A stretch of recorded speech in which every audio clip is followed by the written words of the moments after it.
প্রিয় অডিয়েন্স, আসসালামু আলাইকুম ওয়া রাহমাতুল্লাহ। আমি এখন তোমাদের বইয়ের 134 পৃষ্ঠার একক কাজের সমাধান করে দেখাবো। তো চলো শুরু করি। এখানে বলতেছে তোমার শেখা পদ্ধতিকে কাজে লাগিয়ে নিচের সমীকরণগুলো সমাধান করো এবং মূলগুলো খালি ঘরে লেখো। এই যে এখানে মূলগুলো লিখতে হবে, এই সমীকরণের যে মূলগুলো সেই মূলগুলো এখানে বের করে লিখতে হবে। আমরা প্রথমে 1 নম্বরটা দেখি, ঠিক আছে? 1 নম্বরে আমাদের কি আছে দেখো, 1 নম্বরে আছে 3x² - 5x + 1। তো মূল বের করতে গেলে অবশ্যই আমরা এটা কি দ্বিঘাত সমীকরণ, মানে কি ঘাত 2, তো এই জন্য আমরা দ্বিঘাত সমীকরণ বলবো। তো দ্বিঘাত সমীকরণের আদর্শ যে রূপ আছে এই আদর্শ রূপের সাথে এই সমীকরণটা তুলনা করব, ঠিক আছে? তো কি লিখবো, নম্বর 2 1 কে ax² + bx + c = 0, ঠিক আছে? এর সাথে তুলনা করে পাই। দেখো আমরা কি পাচ্ছি, a = এখানে 3 পাচ্ছি, b = কি -5 পাচ্ছি, তাই না? -5, আর c = কি পাচ্ছি এবং লিখে দিই, ঠিক আছে? এবং c = কি পাচ্ছি 1 পাচ্ছি, 1, এই যে এখানে 1, ঠিক আছে? তো কী করলাম আমরা, যে সমীকরণটা দিয়েছিল এটাকে ax² + bx + c = 0, এটা হচ্ছে দ্বিঘাত সমীকরণের আদর্শ রূপ, এর সাথে তুলনা করে a b c এর 3টা মান বের করলাম, ঠিক আছে? এখন আমরা মূল বের করব। মূল বের করতে হলে কি করবো, আমরা আরেকটা সূত্র জানি। তো এত = 0 তাহলে লিখবে কেন, তাহলে সেটা কি x = এই সমীকরণটা কিন্তু এই দ্বিঘাত সমীকরণ থেকে এসেছে। তোমাদের বইয়ে 132 পৃষ্ঠায় বিস্তারিত আলোচনা করা আছে, তোমরা ওখান থেকে দেখে শিখে নেবা। কিন্তু আমি ডিটেলস বলে দিচ্ছি, এই সমীকরণটা তোমরা মুখস্থ করবা। সেটা হচ্ছে কি x = -b + -√b² - ac 4ac, ঠিক আছে? b² - 4ac / 2a, ঠিক আছে? এখন এই সমীকরণ থেকে আমরা মানগুলো বসায় সমাধান করবো, ঠিক আছে? দেখো -b মানে কত, মাইনাস ছিল এখানে, আর b এর মান কত পেয়েছি আমরা, -5 পেয়েছি, তাই না? 5টা একটু সুন্দর করে লিখি, ঠিক আছে? একটা মাইনাস ছিল সূত্রের, আবার -5 পেলাম, ঠিক আছে? এখানে প্লাস মাইনাস, এখানে √, এই যে এখানে কি পাচ্ছি দেখো, b² মানে কি এই -5 এর হোল স্কয়ার -4 × a মানে কত 3, আর c মানে কত 1 / 2 × a মানে কত 3। ক্লিয়ার? শুধু মানগুলো বসাইছে, আর কিছু কিন্তু করিনি, ঠিক আছে? এখন দেখো এটা ক্যালকুলেশন করলে কত পাবো, এখানে দেখো 5 -5 আর -5 মানে +5 হয়ে যাবে, ঠিক আছে? এখানে প্লাস মাইনাস √, এই রুটটা কিন্তু পুরোটা পাবে। এখানে হবে 25 + 25 -12, ঠিক আছে? / 6 = আমরা এখানে কি পাচ্ছি 5 + এটা যোগ বিয়োগ করলে কত হয় 13 / 6। এটা আমরা x = 2 পেয়েছি, ঠিক আছে? এখানে বা দিতে পারো, বা আচ্ছা, এখন এই জিনিসটা সমান আমরা কি লিখতে পারি, দেখো এখানে সেম জিনিস আমাদের প্লাস দিয়ে হবে আর মাইনাস দিয়ে হবে। তার মানে আমরা লিখতে পারি অতএব x1 = কি লিখতে পারি, 5 প্লাস দিয়ে লিখবো, 5 + √13 / 6। আবার x এবং x2 = কি লিখতে পারি, এবং x2 = সেম জিনিসটাই 5 মাইনাস দিয়ে লিখবো, এখানে প্লাস মাইনাস ছিল না, এই জন্য আমরা মাইনাস দিয়ে লিখবো, -13 / 6। তাহলে আমরা এই যে সমীকরণটা আছে এর কয়টা মূল পেলাম, 1 2, 2টা মূল পেলাম। এই 2টা মূল আমরা এখানে লিখে দেবো, ঠিক আছে? তাহলে কি লিখবো এখানে, x1 = 5 + √13 / 6 এবং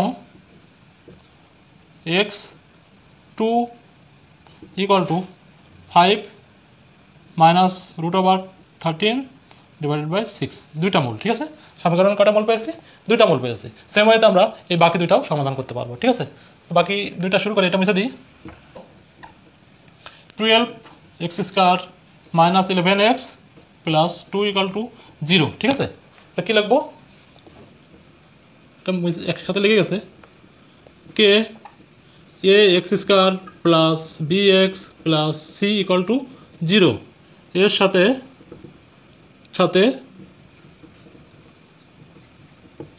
তুলনা করে পাই, ঠিক আছে? কি পাবো দেখো, a = কত পাবো আমরা, a = 12, বি ইকুয়াল টু কত পাবো -11, এখানে আমি লিখে নিয়েছি, এখানে দেখার দরকার নেই, -11, এবং সি ইকুয়াল টু 2, ঠিক আছে, সি ইকুয়াল টু 2। তাহলে আমরা যে সূত্রটা আছে সেই সূত্রটা বসাবো। তাহলে এক্স ইকুয়াল টু কী লিখতে পারি, সূত্রটা বসাই নিই একবারে না লিখে, তাহলে তোমরা সহজে বুঝতে পারবে। এক্স ইকুয়াল টু, এখানে আমরা জানবো দিতে পারো তোমরা, আমরা জানি এক্স ইকুয়াল টু সেটা কি minus b plus minus root over b square minus 4ac divided by 2a, ঠিক আছে। এখন আমরা মানগুলো বসাবো। দেখো মাইনাস বি মানে কি, সূত্রের মাইনাস আর -11 plus minus root over b square মানে কি -11 এর হোল স্কোয়ার প্লাস -4 এর মান কত, এর মান 12 ইন্টু সির মান কত, সির মান হচ্ছে 2, ঠিক আছে, ডিভাইডেড বাই 2ac, এ মানে কত, এ মানে 12। এখন দেখো এটা ক্যালকুলেশন করলে আমরা কি পাবো, এখানে এই মাইনাস মাইনাসের প্লাস হবে 11 প্লাস মাইনাস রুট ওভার, এখানে 11 গুণ 11 -11 গুণ -11, তার মানে কত হবে 121, আর দুইবার মাইনাস গুণ করলে কি হবে, প্লাস হয়ে যাবে, ঠিক আছে। মাইনাস এখানে দেখো 3টা গুণ করো, 4 4 48 গুণ 2 মানে 96, ঠিক আছে, এটা হচ্ছে 24। তাহলে আমরা কি লিখতে পারি এখন, 11 প্লাস মাইনাস রুট ওভার 121 থেকে 96 বিয়োগ করলে কত হবে 6 11 5, তেমন হচ্ছে 25, ঠিক আছে। এখানে কি পাবো আমরা 24। এখন দেখো 11 প্লাস মাইনাস এটা রুট করলে আমরা কত পাবো 5 পাবো, 5 প্লাস মাইনাস 5 হয়, ডিরেক্টলি 5 লিখে দিলাম, ঠিক আছে। এইখানে দেখো 24, তার মানে আমরা কি লিখতে পারি, এক্স ইকুয়াল টু পেলাম এটা, অতএব একবার এক্স ইকুয়াল টু লিখে দিলাম, এক্স প্রতিবার লিখেও দিতে পারো বা দিয়ে না লিখলেও চলবে, এক্স ইকুয়াল টু পেলাম আমরা এটা, ঠিক আছে।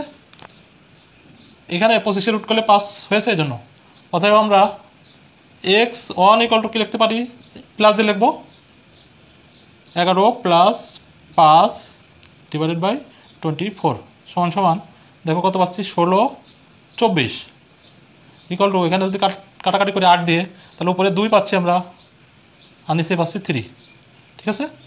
এবং x1 ইকুয়াল টু কী পাবো, x1 তো পেয়েছি, x2 ইকুয়াল টু কী পাবো, দেখো লিখতে পারি আমরা 11 মাইনাস 5 বাই 24 ইকুয়াল টু কত পাচ্ছি আমরা 624। এটা যদি কাটাকাটি করি, উপরে হবে 1 আর নিচে হবে 4, 1/4। তার মানে আমরা কী পেলাম, x1 সমান সমান 2/3 আর x2 ইকুয়াল টু 1/4। তো এটাই লিখে দেবো, x1 ইকুয়াল টু 2/3 এবং x2 ইকুয়াল টু 1/4, ঠিক আছে। এটা আমাদের অ্যান্সার। এখন আমরা সেম ওয়েতে 3 নম্বরটা করবো, ঠিক আছে। তো এইটুকু লিখে রাখি, বারবার না লেখাচ্ছে, এটুকু লিখতে হবে আমাদের, এইটুকু মুছে দিই, ঠিক আছে। আর সমীকরণটা মুছে দেবো আমরা, এইটা মুছে দিলেই হবে, তাই না। দেখো এখন আমরা 3 নম্বর করবো। 3 নম্বরে আমাদের কী ছিল, 5x square minus 8x plus 4, এখানে লিখলাম, এটা মুছে গেছে। হ্যাঁ, 3 নম্বর করবো। 3 নম্বর কী আছে, 5x square minus 8x plus 4 equal to 0 K x square plus bx plus c এর সাথে তুলনা করে পাই। এ ইকুয়াল টু কী পাবো, 5 পাবো। দেখো এই যে equal to 5, b equal to কত পাবো -8 পাবো, আর সি ইকুয়াল টু কি 4। তাহলে আমরা সূত্র বসাবো মানগুলো, এই সূত্রে বসালে কি পাচ্ছি দেখো, 2 ইন্টু এ মানে কত 5 নিচের টাকা বসালাম, মাইনাস বি মানে কত, এখানে -8, আর এই সূত্রে মাইনাস এখানে ছিল, plus minus root over b square মানে কত -8 এর হোল স্কয়ার মাইনাস 4, এ মানে কত 5, আর সি মানে কত 4, ঠিক আছে। এখন দেখো এটা ক্যালকুলেশন করলে 8ই আসবে, এখানে কত 10, এখানে প্লাস মাইনাস এটা 8 গুণ 8 মানে 64, মাইনাস এখানে কত আসবে 4 গুণ 5 কত হবে 4 5 20 গুণ 4 তার মানে 80 হবে, ঠিক আছে 80। এখন এটা ক্যালকুলেশন করে দেখো 8 প্লাস মাইনাস 10 ছিল, আর এখানে আমাদের কত আসবে -80 থেকে 64 বিয়োগ করবো, তার মানে হচ্ছে 16 হবে, -16। ঠিক আছে, যেহেতু 80 বড়, 80 আগে কি চিহ্ন আছে আমাদের, মাইনাস আছে, এই জন্য আমরা দেখো 80 থেকে 64 বাদ দিলে কত হয়, 16 হয়। এটা আর ক্যালকুলেশন করা যাবে না, যেহেতু এটা মাইনাস আসছে। আমরা কি লিখবো, অতএব x1 ইকুয়াল টু প্লাস একটা নেবো 8 প্লাস, এখানে দুইটা আছে না, 8 প্লাস √16 ডিভাইডেড বাই 10, এটা রেখে দিতে হবে, উপায় নেই, আর সমাধান করা যাবে না এরপরে। এবং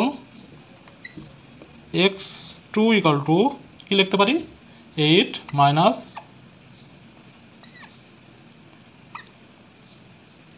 16 বাই কি 10। আচ্ছা, এখন এটা লিখে দেবো, x1 সমান সমান 8 প্লাস √16 ডিভাইডেড বাই 10 এবং x2 ইকুয়াল টু আমরা কি পেয়েছি, 8 মাইনাস √16 ডিভাইডেড বাই 10। আচ্ছা, এটা আমাদের একটু বড় লাগবে, কলমটা মুছে দিয়ে একটু লিখে দেবো। এখানে আমরা দুইটাই দেখো, এখানে মাইনাস পেয়েছি, মাইনাসের উপরে √ওভার পেয়েছি, তো আমরা এখানে লিখে দেবো, সুতরাং কোনো বাস্তব মূল নেই। ঠিক আছে, এটা একটু বড় করে দিলাম। ঠিক আছে, যেহেতু আমরা এখানে মাইনাস পেয়েছি, এজন্য লিখলাম কি, সুতরাং কোনো বাস্তব মূল নেই। তো আশা করি বুঝতে পারছো। ভিডিওটি ভালো লাগলে অবশ্যই লাইক করবে, কমেন্টস করবে এবং সাবস্ক্রাইব করে বেল আইকনে ক্লিক করে দেবে। ভালো থেকো, আল্লাহ হাফেজ, আসসালামু আলাইকুম।